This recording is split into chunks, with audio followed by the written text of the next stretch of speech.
just download more RAM. A classic joke to pull on unsuspecting computer users. Send them to downloadmoreram.com and watch their faces light up in amazement as they think they're getting up to 32 gigs of RAM for free. Then they get to click the download button and see Rick Astley. But what if I told you that this downloadmoreram.com, which has been around for a very long time, is actually just the pretender? What if I told you that there was a piece of software that predated their little joke by almost 20 years? What if I told you that it was worth $80 when it came out? What if I told you that 700,000 people paid for this back in the 90s? Well, they did, and it's called SoftRAM. Okay, so we have a Windows 98 VM here, and we're going to install SoftRAM. Now, this doesn't matter that it's a Windows 95 software package, and this is a Windows 98 VM, it'll work fine. Now, I do apologize for the rain. Can't really do anything about that. It's just decided that it wants the rain today. So if we go ahead and run the setup, we can see it's one of these old school install shield wizards, which I do actually have a soft spot for. So we will install that, and it's very quick because this program is probably about a megabyte in size. So setup is detected. I have 261,000K of extended RAM. Okay, let's restart. Sure.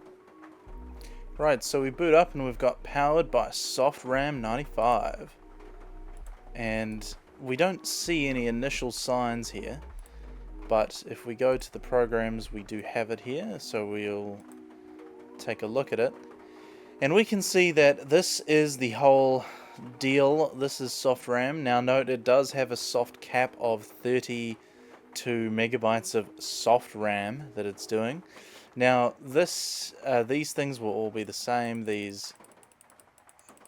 Yeah, there we go, bang, we've got the full soft RAM, and it says it needs to take effect the next time we start Windows 95, and that is because it is changing the size of the page file. So if we go and have a look in Control Panel, and I believe it's under System, Hardware, was it Performance, and Virtual Memory, we're going to have Let Windows Manage My Virtual Memory Settings. Now this is what this is using. So SoftRAM 95, in essence, all it's doing is it increases the size of your machine's page file. Now what is the page file? Now the page file is just a file on the hard drive, and all that file does is act as RAM when your actual physical RAM is fully used up. Now, of course, this is not going to happen. This machine has 256 megabytes, which is more than enough for Windows 98, but this interface is not really doing anything. This interface just looks like, it looks kind of cool. I do appreciate the aesthetic of the gauge cluster here, but it's not doing anything at all. And if we go to the options, we can maximize RAM or maximize speed, and we can adjust the maximum amount of hard RAM allocated to soft RAM, which doesn't really do anything straight away. But this was apparently patent pending, but it never actually got a patent because this was all a scam. I'm going to link the Michael MJD video below that I think is definitely worth checking out. But we will have a look at the help here. So getting started, you can see that the system requirements are 1 megabyte of hard disk space and 4 megabytes of hard RAM. And apparently an update to the next version will come out to support Windows NT, but that never happened, of course. So SoftRAM 95 at work. So 386 and higher processors have special purpose hardware that supports a demand paged virtual memory system. Now, this is all you need to know. It's a virtual memory system.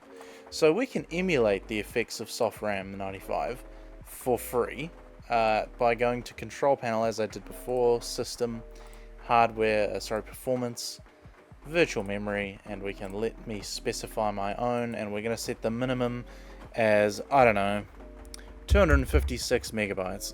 Numlock's not on, but use the keys there. 256 megabytes. Okay, and restart. We restart again and we see this SoftRAM 95 splash screen.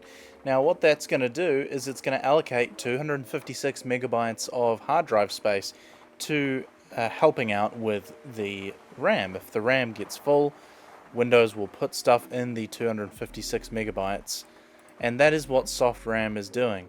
Now we can see that the virtual memory still only says 50, which is a lie now that I've changed it. And the total memory is apparently 115,000 megabytes, 115 megabytes rather. But that's obviously not true. We have more than that in this machine. Now, to be fair, this was designed for Windows 95, so I can sort of understand that, but it can't read the RAM that we have. And this thing is very insidious because it changes the setting back, by the way. So this thing will check on boot whether this virtual memory setting is set, and it will reset it to the Windows managed setting, which this thing can override. So that about wraps it up for SoftRAM 95. This software was not useful at all. It didn't do anything. It did take 80 bucks out of your wallet, or 30 bucks for the Windows 3.1 version, so if you needed a lighter wallet or an emptier bank balance, that helped with that, but it didn't really do anything for the computer. It just increased the size of your page file, which you can do for free. You always have been able to do for free in Windows ever since it brought in the usage of a page file. And we can turn it off, and it does not make a difference at all. Turn it back on again. This is just garbage software. But anyway, thank you very much for watching, and I hope you enjoyed this one. Hope to see you again next time.